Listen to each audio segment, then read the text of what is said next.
Assalamu alaikum friends, welcome back to my channel. நம்ம சேனலில் cooking vlog, travel vlog, அதுக்கப்புறம் makeup products review vlogs வந்து பார்த்துட்ருக்கோம். அந்த கேட்டகரியில் இன்றைக்கி ஒரு ரெசிபி வீடியோ தான் பார்க்க போகிறோம். அதாவது புதினா புலாவ் எப்படி செய்கிறதுன்னு இன்றைக்கி உங்களுக்கு நான் காட்ட போகிறேன். புதினா புலாவ் செய்கிறதுக்காக கிரவுண்ட் மசாலா இப்போ ரெடி பண்ண போகிறோம். அதுக்காக 2 கை கொத்து அளவுக்கு புதினா வந்து சுத்தம் பண்ணி எடுத்துக்க போகிறோம். அது கூடவே கொஞ்சமாக கொத்தமல்லி தழை வந்து சேர்த்துருக்கோம். அதுக்கப்புறம் 8 வெள்ளைப்பூண்டு பல் வந்து எடுத்துட்டு அது கூட வந்து பார்த்திங்கன்னா 2 விரல் சைஸ் அளவுக்கு இஞ்சி சேர்த்துக்க போகிறோம். 2 பச்சை மிளகா சேர்த்துக்க போகிறோம். குட்டி துண்டு வந்து பார்த்திங்கன்னா பட்டை 4 துண்டு வந்து நம்ம சேர்த்துக்க போகிறோம். இது எல்லாத்தையுமே வந்து பார்த்திங்கன்னா நல்ல ஒரு பேஸ்ட் கன்சிஸ்டன்சிக்கு வந்துட்டு நம்ம அரைச்சி எடுத்துக்க போகிறோம்.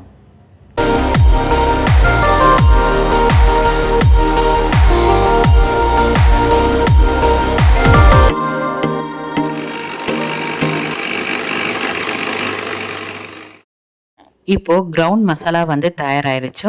ஸோ புதினா புலாவ் பண்ணுறதுக்காக குக்கர் வந்து சூடு பண்ணிகிட்ருக்கேன். அது கூட தேவையான அளவுக்கு தேங்காய் எண்ணெய் வந்து சேர்த்துருக்கேன்.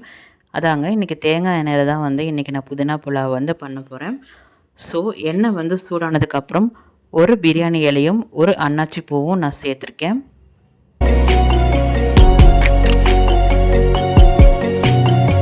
அது கூடவே பொடிசாக நறுக்குன ஒரு பெரிய வெங்காயம் வந்து நான் சேர்த்துருக்கேன். தேவையான அளவு உப்பு சேர்த்துருக்கேன். பொடிசாக நறுக்குன தக்காளி 2 சேர்த்துருக்கேன். ஸோ வெங்காயம் தக்காளி இது ரெண்டுமே வந்து வதங்கிறதுக்காக கொஞ்சம் நேரம் மூடி போட்டு 5 மினிட்ஸ் வந்துட்டு வேகிறதுக்காக நான் வச்சுருக்கேன். அப்புறம் நம்ம அரைச்சி வச்சுருக்க கிரவுண்ட் பேஸ்ட் வந்து இதில் சேர்த்துருக்கேன். சேர்த்துட்டு அந்த மசாலா வடை போகிற அளவுக்கு நல்லா வதக்கி விட்டுக்கலாம். அது கூட வந்து பார்த்திங்கன்னா 1 டேபிள் ஸ்பூன் அளவுக்கு மஞ்சத்தூள் வந்து நான் சேர்த்துருக்கேன். இதுக்கு மிளகாத்தூள், மிளகுத்தூளோ சீரகத்தூளோ எதுவுமே சேர்க்க வேண்டிய அவசியம் கிடையாது. தேவையான அளவு உப்பு சேர்த்துட்டு தேவையான அளவு தண்ணி சேர்த்துட்டு நான் வந்து தண்ணி கொதிக்கிறதுக்காக மூடி போட்டு வச்சுருக்கேன். இப்போது தண்ணி நல்லா கொதிக்குது. இந்த ஸ்டேஜில் வந்து பார்த்திங்கன்னா நம்ம கழனி எடுத்து வச்சுருக்க அரிசி வந்து சேர்த்துக்கலாம். அரிசி சேர்த்ததுக்கப்புறம் 2 விசில் வந்து வர வரைக்கும் நம்ம வெயிட் பண்ணலாம்.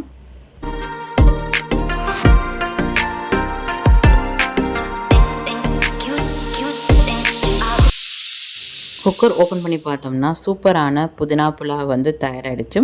ஸோ இதுக்கு சைட் டிஷ்ஷாக வந்து எனக்கு பார்த்திங்கன்னா முட்டை ஃப்ரையும் அது கூடவே தயிர் பச்சடியும் நான் செஞ்சு வச்சுருக்கேன். இந்த ரெசிபி எப்படி இருந்ததுன்னு ட்ரை பண்ணி பார்த்துட்டு கமெண்ட் பாக்ஸில் சொல்லுங்கள். நெக்ஸ்ட் வீடியோவில் மீட் பண்ணுறேன். பாய், டேக் கேர்.